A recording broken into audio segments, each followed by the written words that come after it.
What's up YouTube? For tonight's video we have a full Ghetsis team.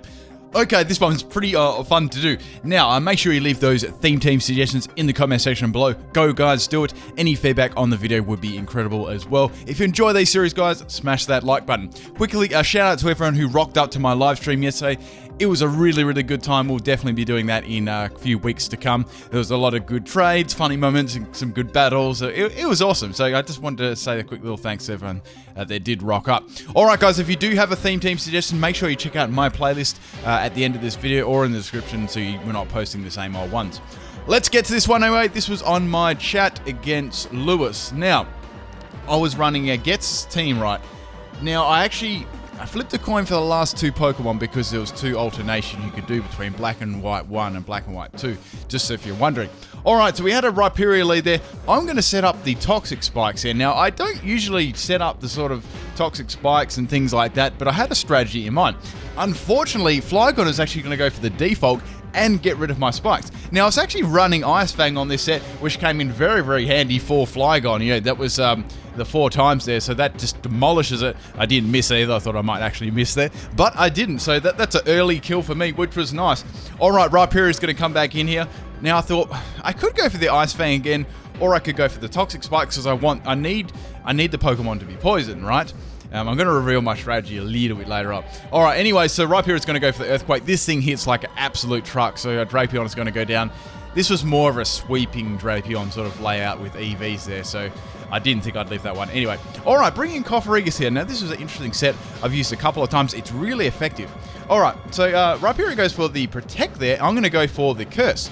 Now, what Curse does only on Ghost types, it'll cut half your health down, right?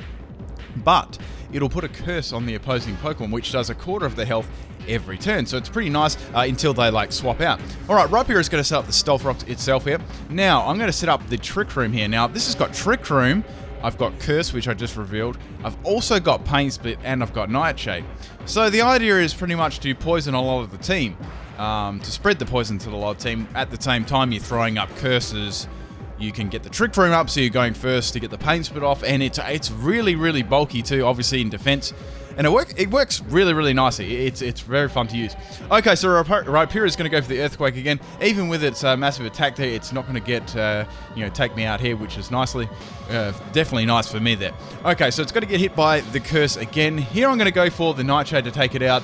I wasn't sure if they're going to swap or not, but I just went for Nightshade anyway. That'll do some good damage to whatever goes into that one there, and obviously that's going to do a set fixed damage, even just based off the level. So if you were, just for new people, if you were using level 100s, it would do 100 damage, that sort of thing.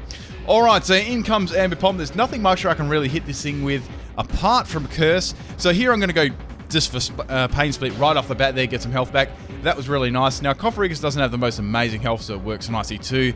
And it works very nicely with Curse because you're always going to be low health because you're always just getting rid of half your health. A lot of the time there. Alright, so it's a special set. It's going to set up the Nasty Plot. Right, so here I was like, well, I might as well just go for Curse because I can set the Curse up, and it's already taken half health and it's poisoned too. Okay, so it's going to go for the Hidden Power here. I'm not sure what Hidden Power that was. That's going to take me out there. Oh, it's super effective, so it could have been like Hidden Power, like a lot of things, Ghost, Dark, anything. Okay, so I can see it's got Life Orb too. It's also poisoned, and there's also a Curse up on it. So it's really going to only live one more turn. So that worked out very nicely there. Okay, so there's no way I can really outspeed this because the Trick Room has actually ended here. So I'm going to bring in my Eelektross here. Now this actually has Assault Vest. So I was like, well, I should be able to live whatever attack this thing throws me. It's going to do the Technician Swift there. That hits super hard there. If I didn't have Assault Vest, that definitely would have killed me. It's going to go down to the Life Orb damage there. There wasn't much I could swap into it, so I just went for whatever move there. So I had 4 attacking moves, obviously with Assault Vest. Alright, Hooper comes in here. It's going to get poisoned too. Now, here I just decided to go for T-Bolt. That was my strongest attack I had on this set. Drain Punch, actually, I just lived that, like, just the smallest amount of health there. 5 health. T-Bolt does average damage. I thought it'd do a little bit more than that, so it's like, that really didn't do enough. It was screaming Assault Vest there. I was 100% sure of Assault Vest. Anyway, so I'm going to get Drain Punch here, and that's my Eelektross down. I did have the Poison on, though, which is nice. Okay, it's quite funny because we both had Assault Vest. Okay, so I was thinking what would be the best Pokemon to bring into this. Now, I was like, I could probably bring in Seismitoad. Now, with this Seismitoad set, I'm running Max Health, Max Attack. I'm running a Choice Band set on this. Now, it actually doesn't get any physical Water-type moves. Like, it doesn't get, like, your Waterfalls or anything like that. Okay, so it uses Phantom Force, which is interesting. I just went for a knockoff here, just locked myself into that. I thought, bugger it, let's just stay into this one. I'm quite tanky, I'm going to be able to take that. It's about a 3-hit KO, and knockoff is just going to absolutely demolish Hooper there. And we also get to see what item I had there. So Hooper's going to go down to that one there. And we see that there's a Assault Vest, obviously getting knocked off there. The damage on the T-Bolt earlier definitely gave that one away. All right, so Metagross is going to come in here. I thought, well, bugger it, I might as well just lock myself into the knockoff here. And I'm going to get hit by the Grass Knot. It's a special Metagross. Nice, and that's my... I'm definitely not going to give live that one there, that 4 times weakness. Okay, so I can see there's a little bit of life orb damage there too. Bringing in Hydreigon here. Now this was a specially defensive Hydreigon. I've got lefties on this just as the item. I've got Roost, I've got Dragon Pulse, I've got Charge Beam, and I've got Toxic on this. Okay, so I'm going for the Charge Beam here. It actually outspeeds me there. They probably didn't expect that I'd be slower. I'd say that's why they were going to do that one for. Okay, so I boost my special attack anyway. I just wanted to get a couple of boosts up on this thing. I was thinking it was probably max speed, max special attack, I'm not too sure. Anyway, so it's going to go for the Flash Cannon there. That does pretty good damage to me considering how bulky I am in special defense. Going for the Charge Beam here, I'm just trying to get some boost in attack.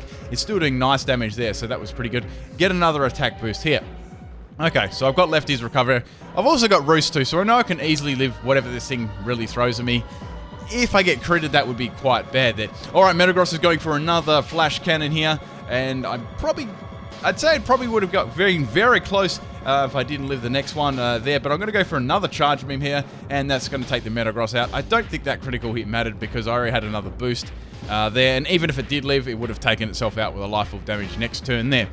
Alright, so I'm on just half my health now, so I'm thinking, I was trying to wonder what Pokemon was left, so I was like, it's Feraligatr. So here I was like, I can just go for Charge Beam again, that'll be cool. It's also going to get poisoned there by the Toxic Spikes. Alright, so Steve's Bay is going to go for the Ice Beam here on my Hydreigon and rip. So that's my Hydreigon down there with a crit. So finally, the time has come to use the Pokemon that I want to at the start with the Toxic here.